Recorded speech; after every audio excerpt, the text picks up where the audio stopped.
Bonjour et bienvenue dans Entreprendre en conscience, le podcast pour les entrepreneurs qui désirent développer une entreprise à l'image de qui ils et elles sont, en accord avec leur vision, leurs valeurs profondes et leur unicité. Je suis Aurélie Grandidier, guide holistique et stratégique. J'accompagne les entrepreneurs qui ont une activité en lien avec l'humain à développer un business qui leur ressemble et leur permet de créer des résultats tangibles tout en s'épanouissant dans leur vie. Dans ce podcast, je te parlerai évidemment d'entrepreneuriat et de tous les sujets qui s'en rapprochent, mais aussi de mindset, de communication, de relations, de spiritualité, de développement personnel, bref, de tous ces sujets qui me touchent et qui sont de vrais leviers d'évolution et de transformation, tant sur le plan business que personnel. Bonjour à tous et bienvenue dans ce nouvel épisode d'Entreprendre en conscience. Aujourd'hui, c'est un épisode conversation, puisque je suis avec Isméry Giron pour cet épisode où on va parler d'avoir plusieurs business, on va parler de multipotentialité. Je suis ravie de te recevoir, Isméry, pour ce nouvel épisode de podcast. Je te souhaite la bienvenue. Merci à toi. Alors juste pour la petite histoire, ça fait très longtemps que je connais Isméry. C'est une des premières coachs que j'ai rencontrées grâce aux réseaux sociaux quand je suis arrivée.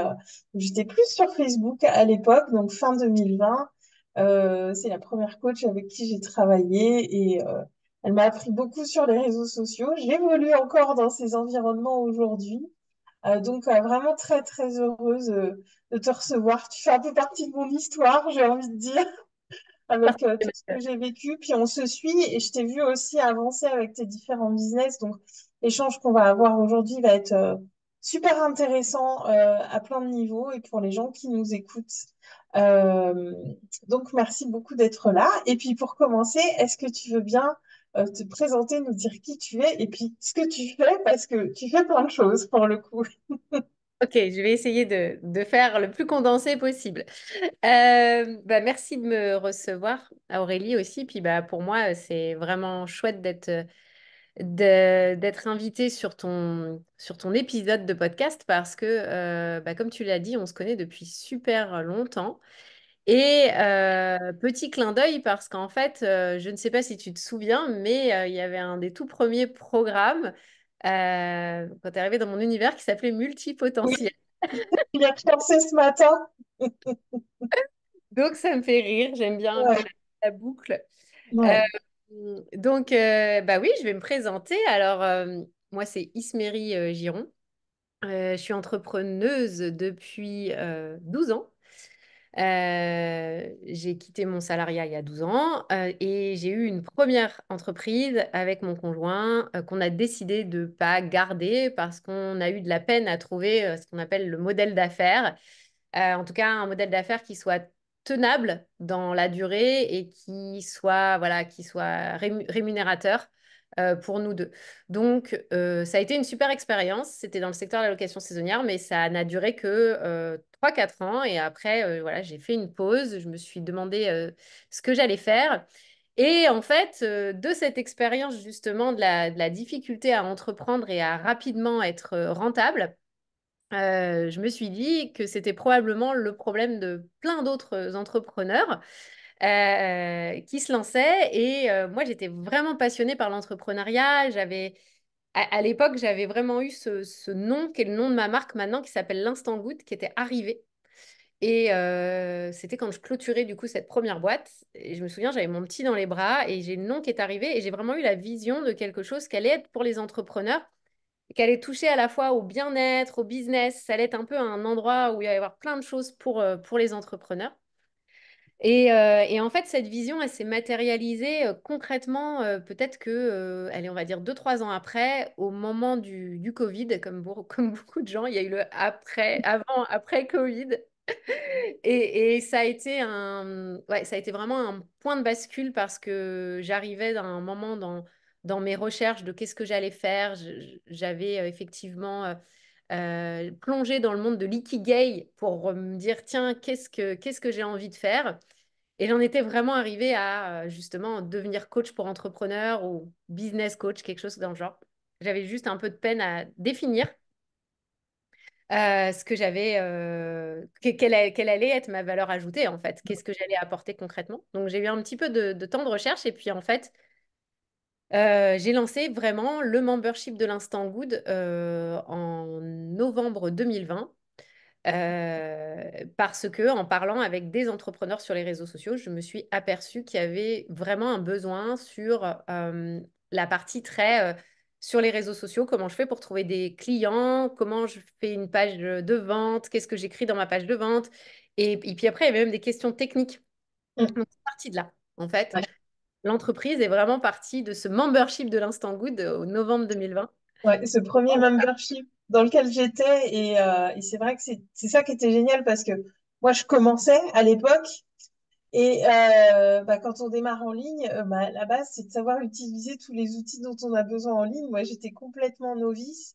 Et c'est vrai que c'est arrivé comme un cadeau. Je me suis dit, ouais, il y a un espace où je vais pouvoir apprendre tous ces trucs-là parce que moi, j'y connaissais rien.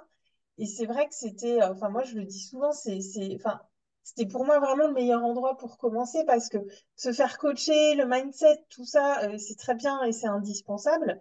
Mais si on ne sait pas utiliser concrètement les outils, bah, malheureusement, ça va pas servir à grand-chose, quoi. Parce que pour poser dans la matière, on a besoin de savoir comment aussi on fait et comment on utilise tout ça. Et ouais, c'est à ce moment-là qu'on s'est rencontrés dans cette première version de l'Instant Good. C'est ça, c'était la Ouais, V1. C'était la V1 et en fait la V2 n'est pas si différente. C'est juste qu'il y a eu une pause entre les deux. Mais effectivement, ouais, c'était à ce moment-là, ça a été vraiment le lancement. Et, euh, et c'est toujours ça qui est intéressant d'ailleurs dans la V2 qui m'allume quand je me reconnecte à mon pourquoi. C'est vraiment que d'être sûr qu'en fait les entrepreneurs n'est pas à un moment donné à buter sur euh, des petites choses qui fait qu'ils n'arrivent pas à se mettre en mouvement. Et comme tu dis, le mindset, c'est hyper important et au final, dans l'instant good, on en fait aussi régulièrement. Mais, mais voilà, moi, c'est toujours le truc de me dire, c'est pas possible en fait. Les entrepreneurs, il faut qu'ils aient un espace où ils savent qu'ils peuvent venir poser une question, avoir leur réponse, qu'ils restent pas bloqués avec leur truc en fait. C'était vraiment ça. mm, mm, Donc ça, c'était la première société qui existe toujours. ouais, Il y a eu une petite pause parce que je me suis lancée plus dans le coaching individuel à un moment donné. Voilà, j'ai un peu changé le modèle d'affaires et puis j'y suis revenue pour plusieurs raisons. En septembre 2022, j'ai relancé la V2 de l'Instant Good qui est toujours là, donc qui va fêter ses 2 ans en septembre. ouais, Voilà, et puis après avoir commencé l'Instant Good en novembre 2020, une personne qui s'appelle Vanessa rejoint l'Instant Good à ce moment-là et elle me demande de l'aider, de l'accompagner sur le développement de son activité et elle me parlait du nom de marque qui s'appelait doTERRA. Je me disais, mais je ne sais pas de quoi elle me parle. Donc au bout d'un moment, je lui pose la question, je dis, mais c'est quoi ça, doTERRA? Et là, elle m'explique. Et je lui dis, mais c'est bizarre parce que j'ai vraiment demandé à l'univers de trouver un marketing de réseau. Donc, c'est un marketing de réseau. Comme je dis, je fais partie de ces ovnis qui cherchent un marketing de réseau. Il n'y a pas grand monde sur la planète qui est comme c'est ça. clair. Mais moi, j'en voulais un parce que je savais que ça allait me permettre de diversifier mes revenus. Donc, par rapport à ça, enfin, je me suis pas tant posé la question que ça. Mais c'est vrai que ça a été un moment clé où je me suis dit, j'y vais ou j'y vais pas? Parce qu'en fait, là, il se mérite ton business. Il est en train de décoller. On était en mars 2020. Je faisais mon premier mois, fameux 10K, là, le truc, tout le monde, allez. Ouais, ouais. Voilà. Et Un peu là, surfait. On pourra en reparler un peu plus tard si tu veux ouais, bien de ça. pas de souci. Et alors là, ça me tombe dessus et je me dis, qu'est-ce que je fais en fait? Est-ce que je vais m'éparpiller ou voilà. Et il y avait un appel vraiment, là pour le coup, ça a été vraiment un appel du cœur. Bon, moi je fonctionne aussi avec mon design humain, du sacral. Enfin, il y avait plein de choses qui me disaient, vas-y, vas-y, vas-y, vas-y. Donc j'y suis allée. Et donc, bah, ce business-là, avec les huiles essentielles, parce que doTERRA, quand même, il faut préciser, c'est des huiles Oui. essentielles, si je dis pas ce que c'est. L'objectif, en fait, c'est de développer une équipe de conseillères bien-être et moi-même aussi d'accompagner des clients dans leur bien-être. Donc, j'accompagne beaucoup d'entrepreneurs avec les huiles essentielles, forcément.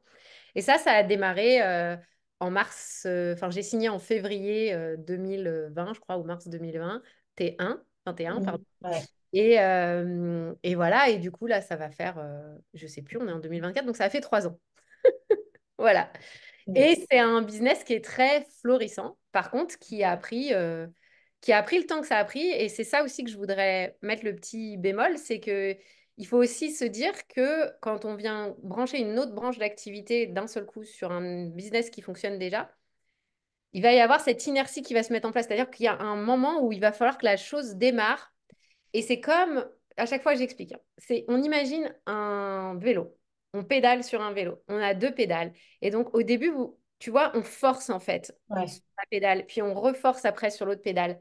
Et au bout d'un moment, les deux choses font Ouais. que ça C'est roule plus facile. et qu'on est Mm. parti.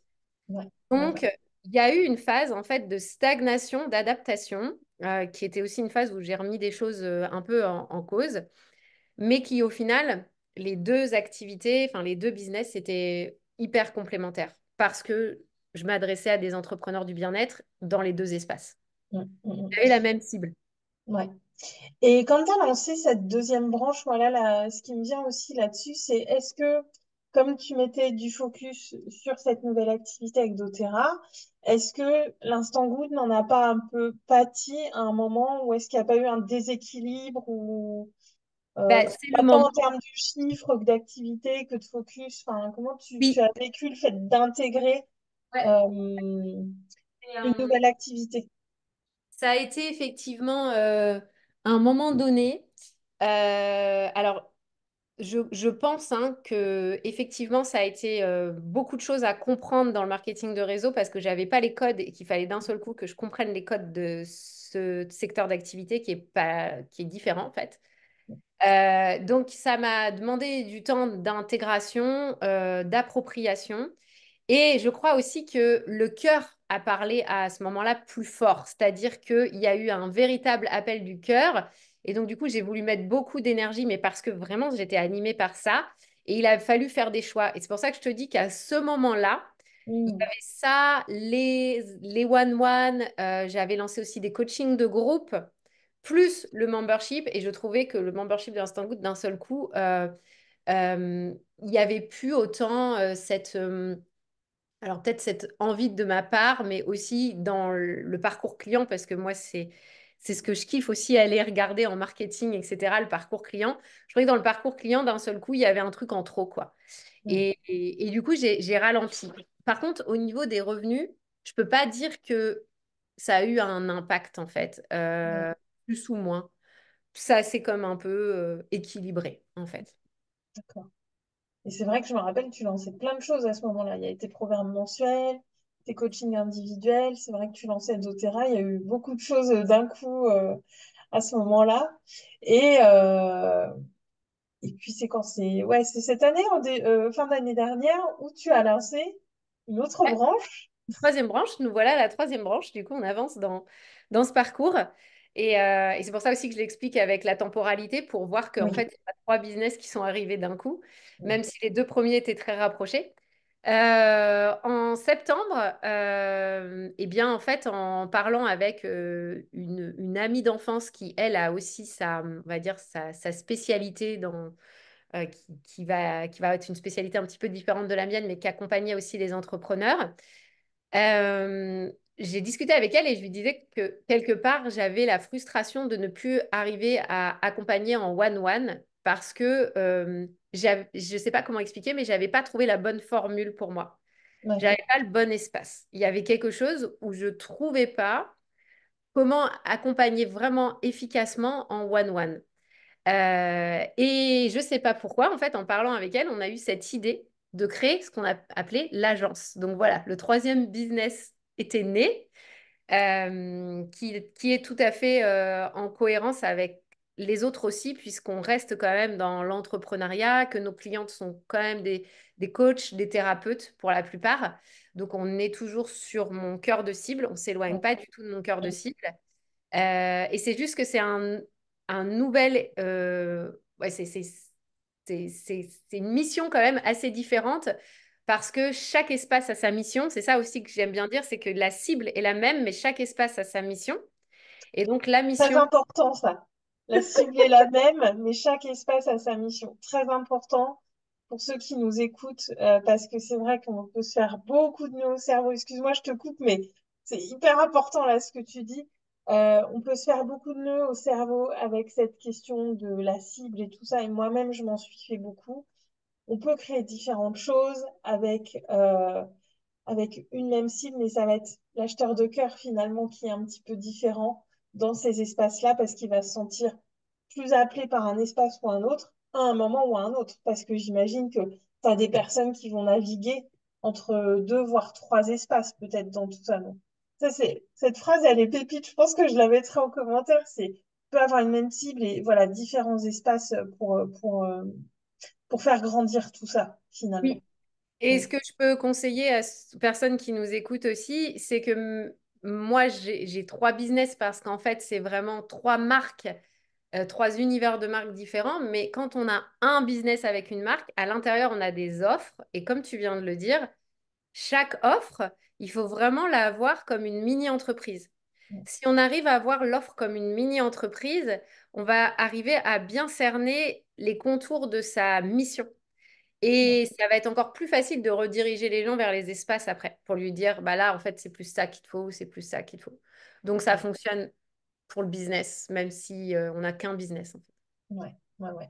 Et en fait, c'est plus euh, avec quelle aisance on va naviguer là-dedans parce que aujourd'hui, donc, tu as les trois qui sont là, donc deux qui sont là depuis un moment avec lesquels je pense que tu es bien à l'aise dans le fonctionnement. Il y a l'agence qui est arrivée il y a presque un an. Comment tu fais, j'ai envie de te dire presque concrètement pour gérer tout ça? Est-ce que tu as des jours dans la semaine où tu dédies à telle ou telle activité? Est-ce que c'est en fonction de ce qui est là? Est-ce qu'il y a une saisonnalité peut-être? Oui. Parce que c'est dans tes journées que tu vas naviguer sur les trois. Concrètement, comment tu fais? Parce que moi, je ne vous cache pas, quand je vois Ismaël avoir plusieurs business comme ça, actuellement, moi, j'ai une seule offre, donc c'est ça. Et c'est encore un peu mystérieux pour moi. Donc, je pose toutes ces questions pour vous, pour le bien de ce podcast, mais aussi pour moi. Je suis contente qu'on ait cette conversation parce que voilà, j'ai envie de diversifier aussi un petit peu. Donc, sachant que je l'ai déjà fait, mais je l'ai peut-être pas bien fait aussi, c'est quelles sont les bonnes questions à se poser aussi, j'ai envie de te dire. Alors, je te demande plein de choses. C'est très brouillon là, comment je t'amène là-dessus, Non, mais non, non, mais c'est des questions tout à fait pertinentes. On va pouvoir ouais, les décortiquer. Mais déjà, sur l'organisation, tout ce que tu as dit est assez juste. C'est-à-dire que j'ai remarqué maintenant, au bout de 3 ans, qu'il y a énormément de saisonnalité. Et là-dessus, je me suis lâché la grappe. C'est-à-dire qu'avant, je voulais que tout soit tout le temps en intensité maximum sur les trois business. C'est impossible, en fait. Donc, il y a des saisonnalités. Et je les ai repérés et je les connais. Et donc, ça m'a créé comme un agenda. Je sais que la saisonnalité de l'Instant Good, il y a des gros temps forts en septembre et que ça revient en mars parce qu'en fait, c'est des moments de lancement mm, euh, voilà, pour les gens. Donc, moi, je sais que je mets des gros focus à cet endroit-là. Après, sur l'organisation au quotidien, il y a effectivement plus des journées qui sont dédiées. mm, C'est-à-dire que dans mon agenda, c'est délimité que, par exemple, le mardi et le jeudi, je vais plus être sur l'agence, en tout cas tout du moins le matin, sur les rendez-vous de l'agence, parce que là, on a vraiment des clients qu'on accompagne dans leur stratégie. Alors, c'est soit des lancements, c'est un accompagnement qui est sur 6 mois en plus dans l'agence. On est sur des gens qui font des gros lancements. Donc, on a besoin d'aller en ce qu'on appelle en deep work. On va encore dire mm, que je fais du anglais, mais on a vraiment besoin d'aller dans des séances où on va profond dans les choses. Donc, ça, c'est des créneaux qui sont dans mon agenda et je sais que ça, voilà, c'est là, c'est mardi et jeudi matin. Le lundi, par tradition dans le marketing de réseau, est un jour très important parce qu'en fait, on enclenche la semaine. ouais. Donc, j'ai beaucoup mes rendez-vous avec mes équipes le lundi. Et puis, l'instant good, moi, j'avais depuis le départ dit, c'est bien de bien démarrer la semaine et de bien terminer la semaine. Donc, j'ai mes rendez-vous lundi et vendredi. Donc, en fait, tu vois, l'agenda, il n'est pas si rempli que ça. Ça fait que le Mm. mardi après-midi, c'est dispo. Le mercredi, c'est dispo. Le jeudi après-midi, c'est dispo. Et le vendredi, c'est dispo.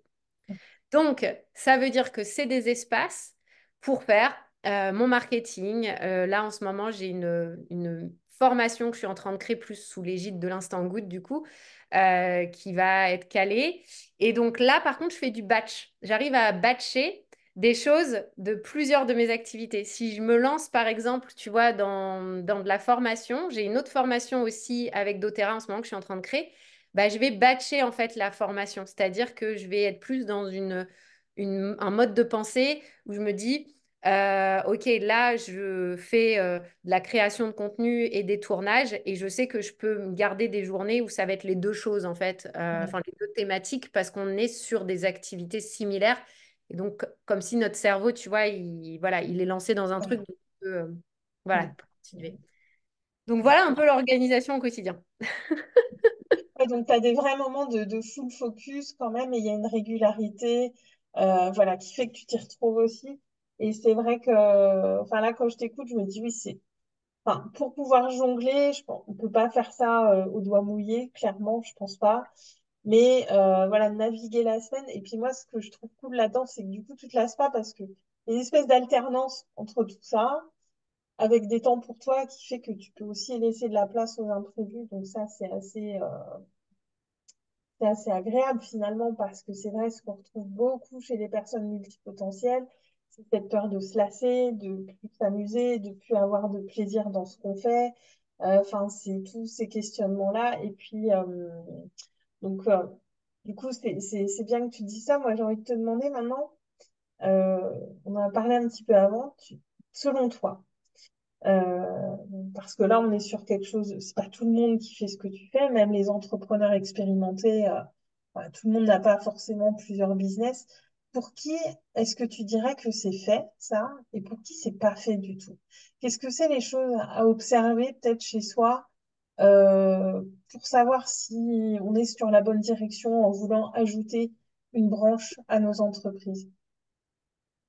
Euh, Moi, je dirais de regarder déjà dans un premier temps, avant d'ajouter quoi que ce soit, c'est si ça répond à notre mission de cœur, si on n'est pas en train de s'éloigner de notre grand pourquoi, si on n'est pas en train de rajouter une branche juste pour faire du cash en plus ou je ne sais Mm, quoi, parce que là, sinon, ça risque d'être un peu forcé, d'être compliqué. Donc ça, c'est le premier check. Après, pour qui c'est, je dirais que, bah, comme tu le dis, il faut aimer.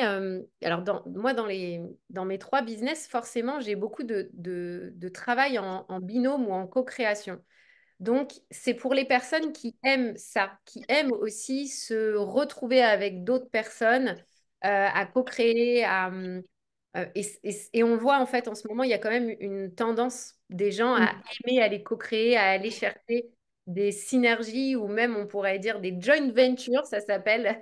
C'est vraiment, on vient joindre deux business et mm, on les rassemble. Donc, je pense que c'est pour les personnes qui aiment ça, qui n'aiment pas travailler tout seul. mm, Et après, je crois que ça demande aussi, c'est d'arriver à prendre du recul régulièrement sur, parce que en fait, si on fait tout nous-mêmes, on ne peut pas s'en sortir, en fait, c'est pas possible, c'est de prendre du recul et de se dire, elle est où ma valeur ajoutée dans chacune de ces branches pour que je reste dans ma zone de génie et que je lâche prise sur tu vois, sur les choses mm, où j'ai moins de valeur ajoutée et que peut-être justement, je peux bah, soit déléguer, soit proposer à quelqu'un d'autre de le faire. Donc, ça demande de s'élever au niveau de la vision au-dessus, en fait.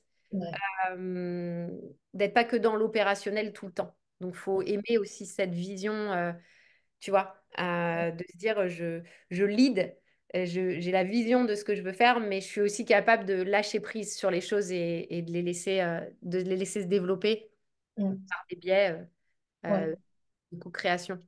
Oui, ce côté CEO qui va prendre de la hauteur et qui se met un petit peu en recul par rapport à son entreprise. Et ça, on a besoin de le faire, mais c'est vrai que là, à plus forte raison, quand il y a plusieurs choses qui sont là, et puis en fonction aussi de cette saisonnalité que tu évoquais, de voir ces moments où on peut... parce que je me dis, il y a peut-être des moments où tu te retrouves un peu trop la tête dans le guidon et tu te dis, ouf, Et en fait, c'est là où il faut être capable de prendre des décisions. Et c'est pour ça que je dis au niveau, et je suis pas sûre que, je sais pas si c'est une question de maturité entrepreneuriale ou pas, peut-être que quelqu'un qui vient de débuter l'entrepreneuriat peut avoir cette maturité, je me rends pas compte. Mais j'ai envie de dire, il faut arriver à un moment donné à se dire que c'est des branches de business et que il y a des choix à faire en fait, et que parfois on peut pas tout faire. Donc, ça nous apprend hein, quand on est très... Moi, j'ai été très frustrée au départ, hein, je dois l'avouer, hein, dans les choses, dans les difficultés. Ouais. J'ai énormément de frustration par moment à me dire, je suis en train de faire ça, je suis pas en train de faire ça. Bon, après, je pense que ça va résonner avec d'autres choses dans nos vies. Je sais que les mamans se disent souvent ça aussi. Je suis en train de travailler, je suis pas avec mes enfants. Bah là, c'est Ouais. pareil. C'est un peu comme si tous les business disaient, moi, moi, moi. Et Puis toi, t'as trois enfants, t'as trois business, donc c'est voilà. Donc c'est OK, on se pose, on regarde c'est quoi la priorité. Et pour moi, ça fait que il y a, comme tu dis, je crois que ça me permet aussi de ne jamais être lassée de ce que je fais. Je suis jamais dans la lassitude. Et les espaces se nourrissent énormément les uns des autres. Parfois, je capte dans certains espaces qu'il y a ça et que du coup, le besoin, il est à peu près identique dans d'autres endroits, tu vois. Donc, ça sert les trois espaces, en fait. Mais ça permet surtout, pour moi, de pas m'ennuyer, comme tu disais. Jamais ça va donner m'ennuyer. des indications. Ouais, ouais, ouais. Et alors, moi, quand je t'entends que tu dis, je sais pas si c'est une question de maturité entrepreneuriale ou pas, je pense que c'est surtout de se poser une bonne question. Et cette bonne question que tu disais, c'est quoi ma mission et à qui je veux m'adresser? Et parfois, on peut être tenté de, oh, il y a un truc qui me tente, je me lance et je réfléchis pas trop et on verra et c'est pas grave. Sauf que, bah voilà, comme tu dis, ça prend du temps d'apprentissage, d'intégration. Enfin, c'est un vrai engagement. Enfin, le marketing de réseau, même si c'est pas à proprement parler notre entreprise, bah, on le développe quand même nous comme si c'était notre entreprise. Et enfin, on parle, j'ai fait du marketing de réseau, donc je sais à peu près comment ça se passe. Mais d'avoir vraiment cette réflexion que tu as su avoir, c'est quelle est ma cible et quelle est ma mission et qu'est-ce que j'ai envie de faire. Et puis, tu avais aussi eu cette vision bien avant qui était venue pour l'instant Good, où tu te voyais, voilà, avoir cette approche aussi sur le bien-être des entrepreneurs et tout ça. Et, euh, et moi, je pense, enfin, tu vois, rétrospectivement, je vois ma réflexion. Je pense que quand j'ai fait du marketing de réseau il y a quelques années, c'était pas toujours très en réflexion avec ce que je faisais à côté. Mais c'est ça, en fait. Enfin, donc, comme je dis toujours, c'est pour avoir les bonnes réponses, faut se poser les bonnes questions. C'est pas compliqué, mais il faut savoir se poser les bonnes questions et d'avoir toujours ce truc de voilà, qu'est-ce que j'ai envie de faire et avec qui j'ai envie de le faire et pour qui j'ai envie de le faire. Et on revient à ce grand pourquoi qui est quand même important, même s'il est un peu remis en question des fois, savoir pourquoi on fait les choses. Ben, c'est là qu'on va mettre le plus de sens, c'est là qu'on va ben, se lever tous les matins parce qu'on a besoin de mettre ce sens tous les matins parce qu'il y a des jours, ben, voilà, être entrepreneur, c'est pas le paradis tous les jours, ça fait quand même pas mal de choses à faire et tout, et le cerveau est pas mal sollicité, donc moi j'aime beaucoup comment tu l'amènes parce que tu as eu ce recul de te poser les bonnes questions au bon moment, et même si, comme tu dis, t'écoutes cet élan du cœur qui est là, il y a quand même derrière, je me pose la bonne question et je pars pas non plus dans tous les sens, juste parce que mon cœur il est content et que j'ai envie de le faire. Ouais, c'est ça, parce qu'en fait, sinon, on peut tomber dans le syndrome de l'objet brillant Ouais, et de se dire, ouais, ok, un nouveau truc, ça a l'air canon, je me lance. Sauf que la complexité, après, peut être de comment je l'amène dans ma réflexion, de ouais, ma vision, qu'est-ce que ça sert. Et moi, c'est pareil, on parlait des valeurs. Pour moi, déjà, le marketing de réseau, ça m'a permis de vraiment nourrir cette valeur de faire des choses entre amis, parce qu'en fait, les femmes qui rentrent dans cette aventure d'Otera, c'est vraiment des amis à la fin, enfin, même des fois au début, qui sont amis et qui me rejoignent après, ou vice-versa. Et il y avait aussi cette notion de voyage. Donc, en fait, c'était, est-ce que ça cochait toutes les cases? Peut-être se faire, voilà, un petit tableau de nos valeurs, de qu'est-ce qu'on a envie de vivre dans notre business, parce que notre business, on a beau dire que le business, c'est le business et qu'on le pose à côté, en fait, c'est notre vie, en fait. On vit notre business. Donc, Ouais, si tout ce qu'on fait au quotidien bah, nous emmerde, hein, en gros, enfin, c'est vraiment pas plaisant. ouais, Donc, moi, ça cochait la case voyage. Et après, sur l'agence, ça cochait la case entreprendre avec ma meilleure amie. Donc, moi, pour moi, c'était juste dingue, quoi. C'était un truc de fou en me disant, j'ai toujours rêvé de ça. J'ai toujours rêvé de ça. Et en plus, je suis toujours dans ma mission pour aider les entrepreneurs. ouais. Donc voilà. Top, top. J'adore. Et puis c'est vrai qu'on voit que on voit que tu es à l'aise aussi avec le temps parce que je pense qu'il y a aussi ça. Des fois, on voit des entrepreneurs qui ont plusieurs activités. On sent qu'il n'y a pas cette aisance. Et ce que tu disais au début, c'est C'est laisser le temps aussi. C'est ce que je leur dis Ouais. souvent aux personnes. Alors là, pour le coup, je reparle de la partie marketing de réseau parce que c'est presque la partie la plus facile à rajouter dans son activité parce que c'est un truc tout prêt à l'emploi, il y a juste à le brancher. Mais souvent, je leur dis comment ça va s'intégrer dans ton business parce qu'en fait, si c'est juste à côté comme ça marchera pas. Donc, il faut Mm. vraiment se poser la question de est-ce que, désolé pour le bruit, est-ce que ça va être facile en fait de l'intégrer? Mm. Et puis se laisser le temps aussi, tu l'avais partagé une fois, de s'approprier aussi comment je communique par rapport à ça, de pas vouloir forcément que tout de suite j'en parle beaucoup et tout de suite je le fais savoir. C'est aussi se laisser le temps de, voilà, de l'intégrer voilà, intérieurement, de se laisser le temps de réfléchir et d'intégrer tout ça parce que voilà, c'est notre travers. En tant qu'humain, on n'est pas très patient. En tant qu'entrepreneur, encore moins, je crois. Mais c'est laisser aussi les choses décanter à l'intérieur pour que ça grandisse et que ça mûrisse. Ouais, c'est ça. C'est Ouais, ça parce que comme tu le dis, d'avoir son petit jardin secret au départ, c'est pas de trop.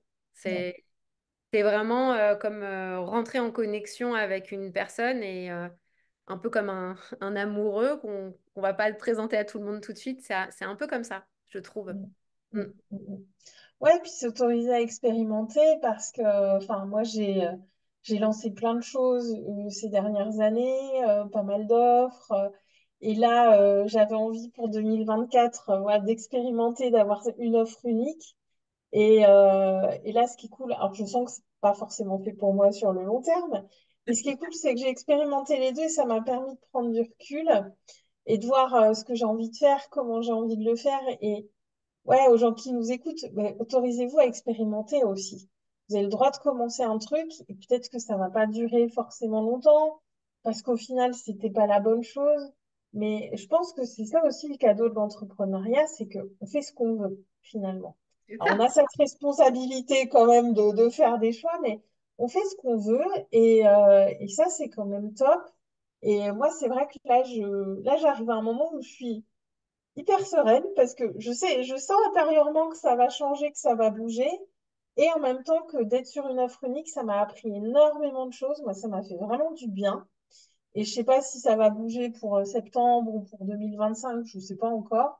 Mais moi, ça m'a fait vraiment le plus grand bien déjà d'expérimenter ce mode de fonctionnement que j'avais pas encore expérimenté et de voir aussi où j'ai pu faire des erreurs par le passé sur des choses qui n'ont pas marché, où j'avais manqué de réflexion stratégique, ou tous ces endroits où j'étais peut-être pas allée assez loin.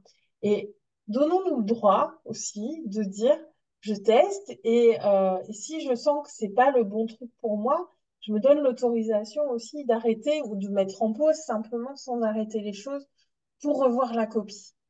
Parce que, tu sais, souvent quand on lance un truc, on se met une pression de dingue comme si c'était gravé dans le marbre, alors que, ben, non. Si on pouvait pas revenir en arrière, ouais. Ouais.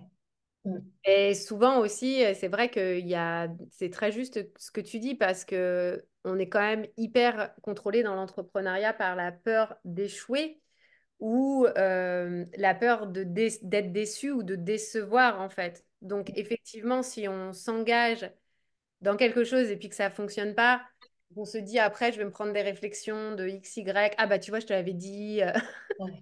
fallait pas commencer encore un nouveau truc. Enfin voilà, toutes les réflexions qu'on connaît bien. C'est clair.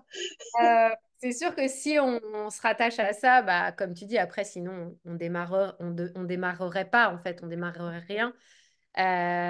Donc, ça peut être aussi une bonne idée, ce que tu dis, de se laisser le temps d'expérimenter, de voir si ça nous convient, en fait. Si ça nous convient, et puis, comme tu dis, on peut décider d'arrêter, on peut décider voilà, de ne pas continuer. Ou de faire les choses sous une autre forme. C'est ça, on a. Mais quand on vient du salariat, on est pétri de plein de choses et c'est un peu dur de s'extraire de tout ça et se laisser le temps aussi pour s'extraire de tout ça. Parce que moi, ça fait 1 an maintenant que je suis sortie du salariat, un peu plus, et je commence vraiment à bien connaître mon rythme de Mhm. travail, de ce qui me convient. Donc voilà, il y a aussi se décoller de ces anciens trucs qu'on avait et pour s'approprier de nouvelles choses. Et c'est correct. Euh, Qu'est-ce que tu dirais aux gens qui nous écoutent là pour terminer? On va bientôt achever cet épisode. Pour les gens que ça tenterait en t'écoutant de se lancer dans plusieurs choses, ou plus globalement pour les gens qui sont multipotentiels et qui ont le sentiment de partir dans tous les sens, ça peut créer des complexes aussi, ça. Qu'est-ce que tu dirais? Alors, je ne sais pas si le mot de la fin, ça va peut-être être un peu bizarre, ce que je vais dire. Mais le temps est infini et le temps est toujours une excuse. Hmm.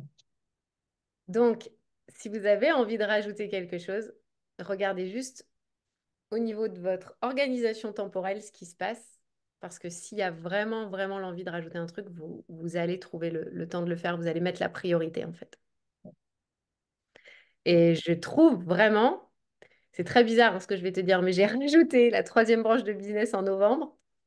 Depuis le mois de janvier, j'ai l'impression de rien foutre.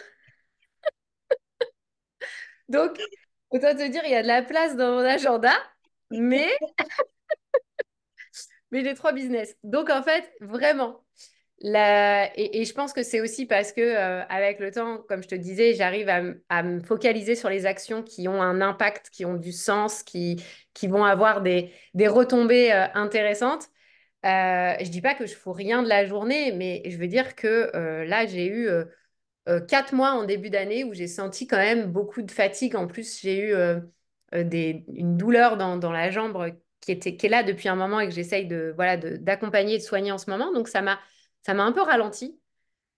Et dans l'agenda, en vrai, l'agenda n'était pas rempli du tout. Mais pas du tout, hein. Il faut pas imaginer que Alors, quand les gens voient mon agenda, ils ont peur parce qu'ils voient plein de couleurs, mais c'est parce que c'est ma sectorisation à moi de Oui, tâches. Ils croient que tout ça, c'est des rendez-vous. Mais non, en fait, franchement, c'est pas mon agenda et pas déborde pas. Donc, le temps n'existe pas. ouais. C'est une question de focus et pas de remplissage de l'agenda. C'est ça.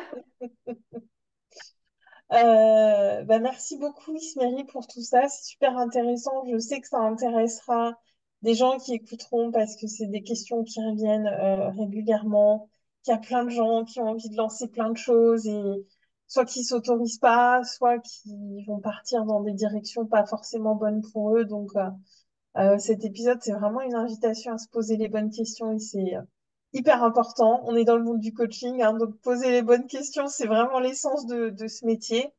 Donc, merci beaucoup à toi d'avoir été là pour cet épisode avec moi. Et puis, bah, si vous avez des questions ou autres, si vous voulez suivre Ismeri, je mettrai tous ces liens en commentaire de cet épisode. Et puis, je vous souhaite une très très belle journée et je vous retrouve la semaine prochaine pour un nouvel épisode d'Entreprendre en conscience. Si cet épisode t'a plu, n'hésite pas à le liker, le partager, à lui mettre 5 étoiles et surtout à t'abonner. C'est ce qui est le plus important pour développer la visibilité de ce podcast. Mets-moi en commentaire s'il y a un ou plusieurs sujets que tu aimerais que j'aborde. Mon désir est que ce podcast soit une co-création et t'apporte surtout un maximum de valeur. Et si mon approche résonne pour toi, tu peux réserver ton appel curiosité offert. Le lien est en description. Je te souhaite une magnifique journée et je te retrouve la semaine prochaine pour un nouvel épisode d'Entreprendre en conscience.